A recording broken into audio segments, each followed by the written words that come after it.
जय हिंद। आज हम जैन धर्म के बारे में पढ़ने वाले हैं। हम समझेंगे कि जो जैन धर्म का विस्तार कैसे हुआ। ठीक है, तो हालांकि जो जैन धर्म और बौद्ध धर्म का विकास हिंदू धर्म से हुआ है, भारत में ही हिंदू धर्म से क्या हुआ, इसका विकास हुआ है। कारण क्या भैया, तो देखिए इन दोनों धर्मों में मुख्य रूप से क्या कॉमन चीज है, तो ये नास्तिकवादी है धर्म, यानी कि ईश्वर को नहीं मानते हैं। ठीक है, देखिए जब ऋग्वेद के बाद जब उत्तर वेद आया तो उस समय जो कर्मकांड की प्रधानता अधिक बढ़ गया भैया। सब लोग पूजा पाठ कराना शुरू कर दिया, पता नहीं क्या सब ये सब मैंने जितने भी हवन आदि हो गए, अंतर मंत्र से जाकर टोना सब शुरू कर दिया सब। तो इसी और जिससे निचली जाती थी यानी क्षुद्र वर्ग थे उनको सताना भी अधिक मात्रा में चालू कर दिए, जिससे क्या हुआ, इन दोनों धर्म का विस्तार तेजी से हुआ। हालांकि जो बौद्ध धर्म है, जैन धर्म की अपेक्षा बौद्ध धर्म का विस्तार पूरे विश्व में हुआ है, और जो जैन धर्म इसका विस्तार पूरे विश्व में नहीं हो पाया। तो कुछ कारण, इन कारणों को भी जानेंगे। दूसरा पहलू एक ये भी है कि जो जैन धर्म है ना, इसको भारत में मान्यता अधिक मिली, जबकि बौद्ध धर्म को भारत में कम मिली है। ठीक है, और एक तीसरा भी पहलू आता है। देखिए जो जैन धर्म क्या होता है भैया, इसको दुनिया का सबसे कठोर धर्म भी माना जाता है। ठीक है, सबसे कठोर धर्म कोई है तो वो क्या है, जैन धर्म। तो आज हम इन्हीं सभी चीजों को समझने वाले हैं इसमें। तो पहले बात करते हैं जो जैन धर्म है, इसका शुरुआत के इसका नींव कैसे रखा गया होगा। तो जो जैन धर्म को तीर्थंकरों के माध्यम से आगे बढ़ाया गया। अब तीर्थंकर क्या होते हैं, देखिए यानी कि जो कठोर तपस्या करते हैं, जो व्यक्ति क्या होते हैं, जो भी संत होंगे वो कठोर तपस्या करेंगे और ज्ञान को प्राप्त करेंगे। ज्ञान प्राप्त करने के बाद जो भी समाज लोग हैं, जनता को उस ज्ञान को संबोधित करने के लिए प्रत्येक तीर्थों पर घुमा करेंगे और वहीं पर क्या करेंगे, ज्ञान को देंगे। उसे हम तीर्थंकर के नाम से जानेंगे। ठीक है, तो जो जैन धर्म है उसमें 24 तीर्थंकर हुए। कितने तीर्थंकर हुए हैं, तो 24 तीर्थंकर। ठीक है, 24 क्या हुए हैं, तीर्थंकर हुए। ठीक है, 24 तीर्थंकर हुए। हालांकि जैन धर्म को जो नींव किसने रखी थी भैया, तो प्रथम संस्थापक माना जाता है ऋषभदेव को। जो प्रथम संस्थापक कौन थे भैया, प्रथम संस्थापक। ठीक है, प्रथम संस्थापक हैं कौन है, तो ऋषभदेव, जिनको आदिदेव के नाम से भी जाना था। ऋषभदेव या इनको आदिनाथ के नाम से भी जाना जाता है। ठीक है, इन्होंने क्या था, इन्होंने बताया भैया कि देखिए सत्य बोलना है, चोरी नहीं करना है और अहिंसा नहीं करना, इन तीनों चीजों को इन्होंने बताया था। ठीक है, अब आते हैं, ये तो प्रथम संस्थापक है, इन्होंने इसको नींव रखी थी भैया। अब इसमें हम हालांकि इनको कर्म से बताएंगे तो लंबा समय हो जाएगा, तो हम 23वें बात करते हैं। देखिए अब 23वें में क्या आते हैं भैया, जो 23वें जो होते हैं तीर्थंकर कौन है भैया, 23वें तीर्थंकर। 23वें कौन है, तो पार्श्वनाथ को माना जाता है। किसको, पार्श्वनाथ जी। ठीक है, पार्श्वनाथ जी को क्या माना जाता है, 23वें तीर्थंकर माना जाता है। ठीक है, इन्होंने माना जाता है कि जो पार्श्वनाथ जी थे, ये जो भी झारखंड है उसके ऊंचे पर्वतों पर जाकर के ज्ञान को प्राप्त किए थे, और इन्होंने चतुरायन धर्म दिया था। क्या दिया था भैया, इन्होंने चतुरायन धर्म को दिया था, चतुरायन। ठीक है, चतुरायन धर्म को किसने दिया भैया, पार्श्वनाथ ने। शुरुआत किसने किया था, नींव जो बनाया था इन धर्म को किसने बनाया था, ऋषभदेव। हालांकि ये सभी जो लोग है ना, ये सभी राजा के पुत्र हैं। ठीक है, कहीं ना कहीं ये राजा के पुत्र हुए हैं सभी लोग। तो इन्होंने इनके चतुरायन धर्म क्या थे, देखिए पहला था इनका हिंसा नहीं करना। ठीक है, यानी कि पशुओं को नहीं मारना, हिंसा नहीं करना था, अब हिंसा से बचना है। ठीक है, दूसरा क्या था, चोरी नहीं करना। ठीक है, चोरी नहीं करना, झूठ नहीं बोलना, यानी कि सत्य बोलना। ठीक है, और चौथा क्या था भैया, संपत्ति नहीं रखना। क्या करना, संपत्ति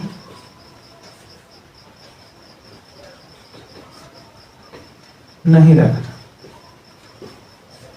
ठीक है, इसके हालांकि इनमें क्या था, चतुरायन धर्म दिया था, यानी कि जैसे भैया उत्तराखंड के पर्वतों पर, अब तो हालात तो एक दिन में तो हुआ नहीं होगा ना, इनके लंबे समय लगे होंगे, तपस्या किए होंगे, और जब ज्ञान प्राप्त हो तो इनको ज्ञान क्या हुआ, चतुरायन धर्म के नाम से जाना जाता है। तो उन्होंने बताया कि हिंसा नहीं करना, किसी भी जीव को मारना नहीं है।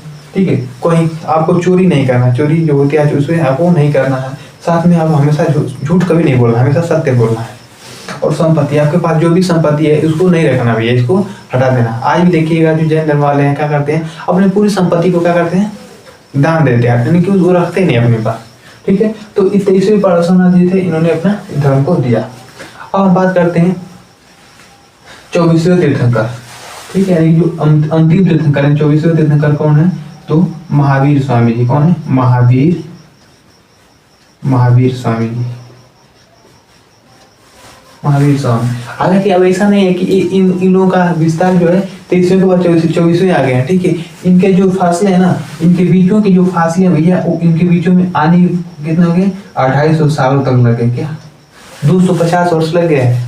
तो अब इनका जन्म हुआ किनका, महावीर स्वामी का।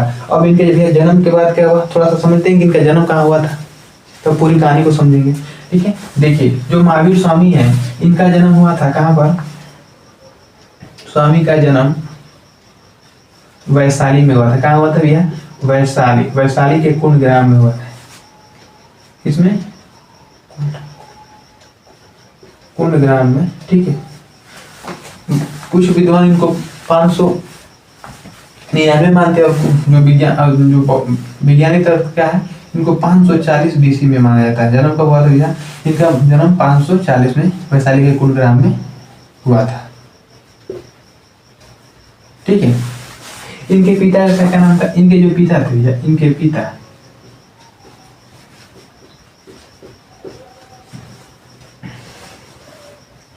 का नाम सिद्धार्थ था। इनके पिता का नाम सिद्धार्थ, और माता का नाम था क्या, त्रिशला था। माता का नाम त्रिशला देवी था। ठीक है, इनके बचपन का नाम, ठीक, इनके बचपन का नाम क्या था भैया, इनके बचपन का नाम था वर्धमान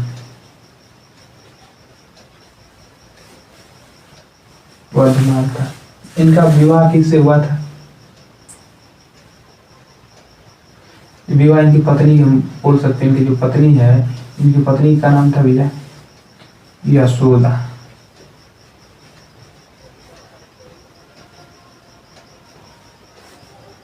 ठीक है, पुत्री का नाम था, पुत्री थी, इनकी पुत्री का नाम था प्रियदर्शनी। ठीक है, दामाद था। ठीक, इनके दामाद का नाम था भैया क्या, दामाद कौन था, जमाली। ठीक है, जो पिता थे वो ज्ञात्रिक वंश के राजा थे, ज्ञात्रिक।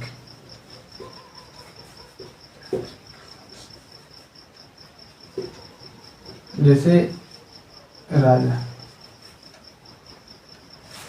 जैसे महात्मा बुद्ध के पिता जो शाक्य वंश के राजा थे, वैसे इनके पिता ज्ञात्रिक वंश के राजा थे, और इनके दामाद का नाम क्या, जमाली था।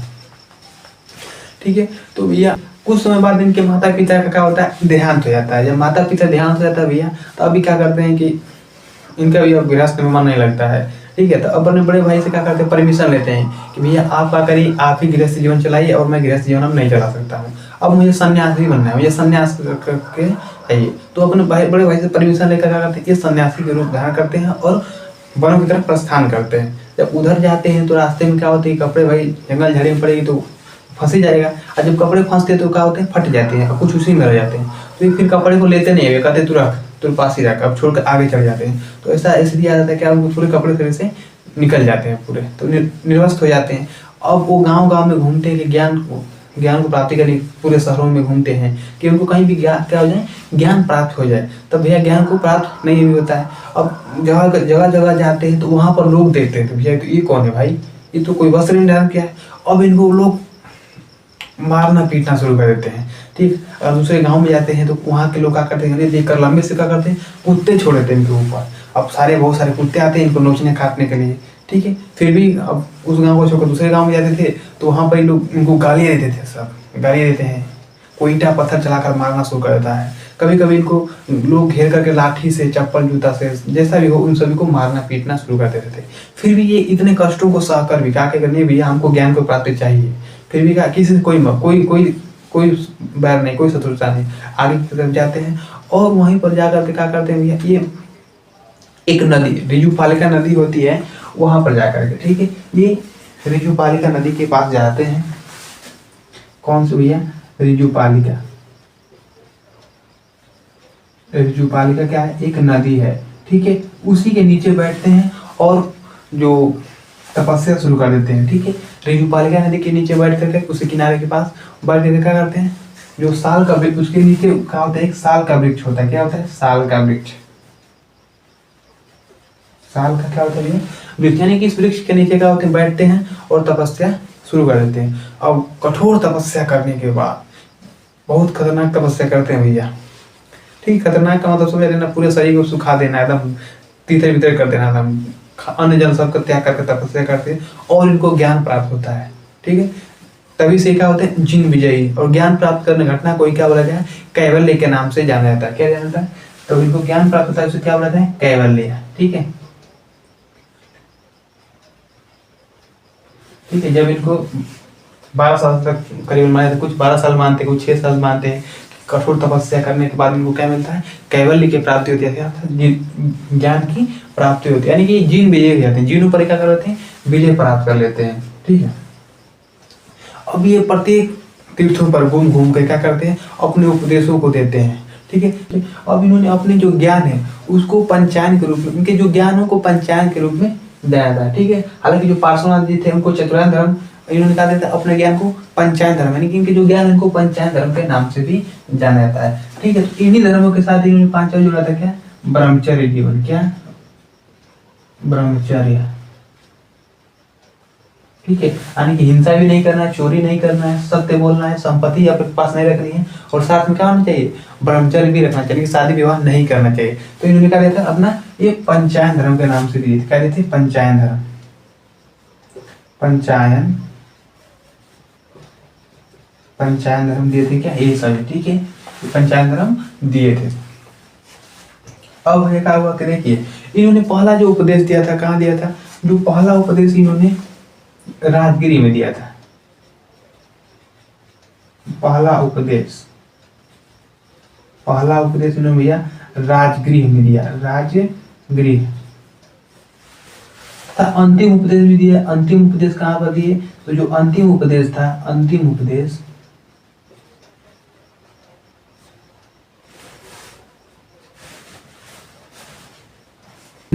पावापुरी में दिए थे। कहाँ दिए थे?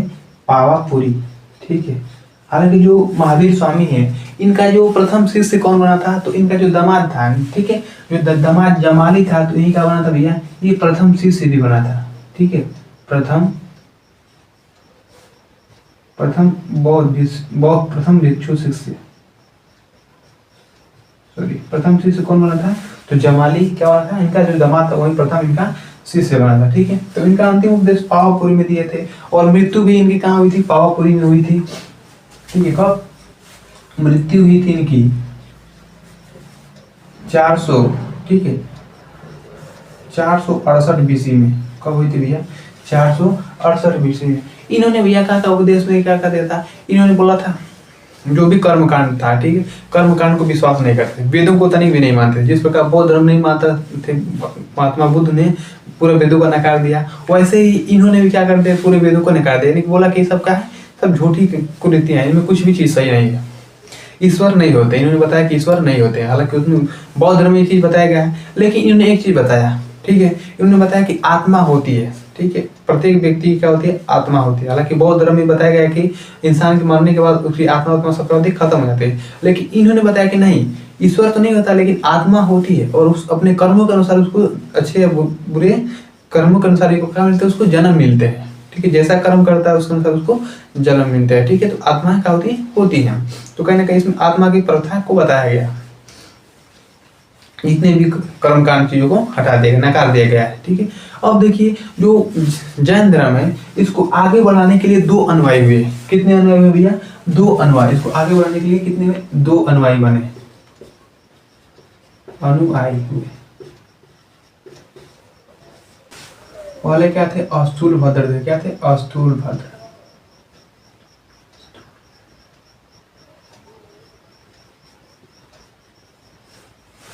और एक थे भद्रबाहु।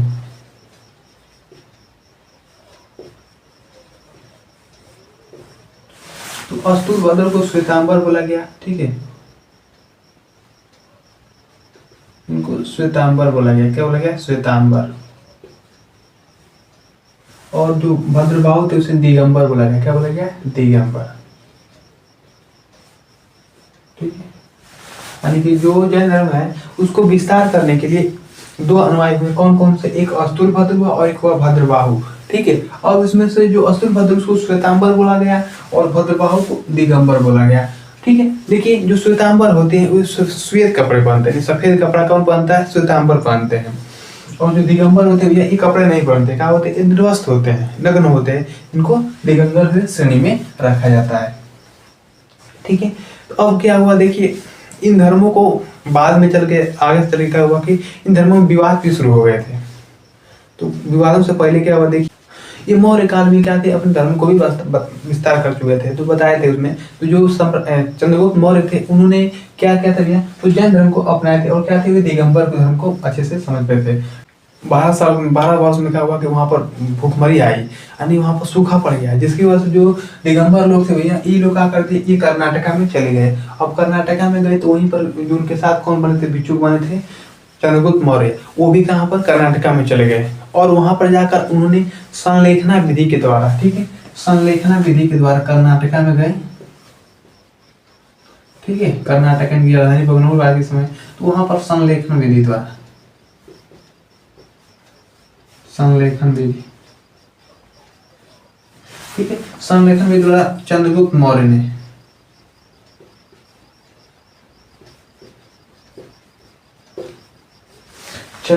कहते अपने प्राणों को त्याग दिए थे। ठीक है, संलेखना विधि क्या होती है भैया, तो इसमें इतना कठोर तपस्या किया जाता है, अन्न जल सभी को त्याग दिया जाता है और आपको इसमें तपस्या किया जाता है, जिससे क्या होते हैं, प्राण अपने आप ही निकल जाते हैं। ठीक है, तो इस विधि के द्वारा जो चंद्रगुप्त मौर्य थे उन्होंने अपने प्राणों को त्याग दिए थे। ठीक है,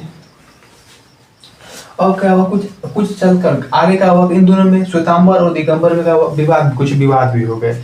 विवादों को सुलझाने के लिए दो अनुसूचियां बनाई गई। ठीक है, दो बैठक हुई, जिसमें से पहली जो बैठक थी 300 BC में शुरू हुई थी, 300 BC में हुई थी। कहाँ पर हुई थी भैया, तो ये पाटलिपुत्र में हुई थी। उस समय पाटलिपुत्र में कब हुई थी, देखिए पाटलिपुत्र में हुई थी। आपको पाटलिपुत्र, जिसमें से जो बैठक में कौन आए थे भैया, उसमें आए थे अस्तुलभद्र श्वेतांबर लोग आए थे। अस्तुलभद्र वाले पार्टी का थी, इनमें उन्होंने क्या कहते हैं, इस को बैठक बुलाया था, जिसमें क्या होते अस्तुलभद्र आए थे। और इनके बाद 6वीं शताब्दी में, ठीक है, 6वीं शताब्दी में क्या हुआ कि दिगंबरों की बैठक हुई, दिगंबर लोग थे उनकी बैठक हुई और उन्होंने कहा क्या भैया कि इस मामला को, जो उनके पास विवाद थे, विवाद क्या है, देखिए जो श्वेतांबर लोग वो मानते हैं ना कि जो महिलाएं हैं उनको भी ज्ञान प्राप्ति हो सकता है, वो भी मोक्ष को प्राप्त कर सकते हैं। जबकि जो दिगंबर लोग हैं वो कहते हैं कि महिलाओं को ज्ञान कोई भी कुछ भी कर ले, लेकिन महिलाओं को क्या हो सकती है, मोक्ष नहीं प्राप्त कर सकती है। वो अच्छे कर्म करेगी, इसके बाद वो मरेगी तो अगले में क्या होगा, उनका जन्म होगा और जन्म होने के बाद वो फिर से पुरुष बनेगी। अब पुरुष बनने के बाद क्या होगा, उनको ज्ञान की प्राप्ति होगा। तो उनको ऐसे विधान है, जबकि ये मानते हैं कि नहीं, ऐसा नहीं है, इनको इसी जन्म में क्या मिल जाएगा, ज्ञान मिल जाएगा और इनको मोक्ष की प्राप्ति हो जाएगी। हालांकि जो कुछ और भी बात है कि जो जमाली को क्या मानते थे, ये लोग मानते थे क्या थे, ये महिला थी, और ये लोग मानते क्या थे, जमाली एक पुरुष व्यक्ति था। ठीक है, महिला थी, मरने के बाद पुरुष बना और पुरुष बनने के बाद उसको ज्ञान प्राप्त हुआ। तो कहीं ना कहीं इन दोनों में क्या था, अभी आपसी विवाद था, जिसका क्या हुआ, फिर बाद में इनको समझाया गया और आपस में सुलह होगा। ठीक, तो इस प्रकार से जो जैन धर्म का विस्तार तेजी से हुआ। आज के समय में देख सकते हैं कि वो छोटे छोटे जीवों की भी क्या करते हैं, रक्षा करते रहते हैं। आप देखेंगे तो मोर के जो पंख लिए रहते हैं और आगे से इसको झाड़ते हुए चलते हैं, कि छोटे छोटे जीव को भी नष्ट ना हो पाए। आज मैं शुरुआत में कुछ बोला था भैया कि देखिए बौद्ध धर्म तो पूरी दुनिया में विस्तार हो गया, लेकिन जैन धर्म का विस्तार नहीं हो पाया। क्यों नहीं हो पाया, क्योंकि जो जैन लोग थे ये जो जहाजें होती है, पानी में जहाज, उस पर यात्रा नहीं किए। क्यों नहीं किए, इनका मानना था कि ना कि जो पेड़ पौधे जीव जंतु इन सभी में क्या होता है, जीवन होता है, आत्मा होती है, तो इनको वो मारना नहीं चाहते थे। वो कहते कि जब मैं नदी के ऊपर जब नाव के माध्यम से जाऊंगा तो जो उसमें छोटे छोटे जीव होंगे वो सभी मर जाएंगे। इसकी वजह से इन्होंने कहा कि बस स्थल पर भी गए, जमीन पर ही रहे, थल के जल के माध्यम से कभी भी दूसरे देशों में नहीं गए, तब अपने जो ज्ञान है उसको प्रसार करने के लिए। ठीक है, जिसकी वजह से इनका विस्तार पूरी दुनिया में अच्छे से नहीं हो पाया। ठीक है, तो आज के लिए इतना ही, फिर मिलते हैं, तब तक के लिए जय हिंद।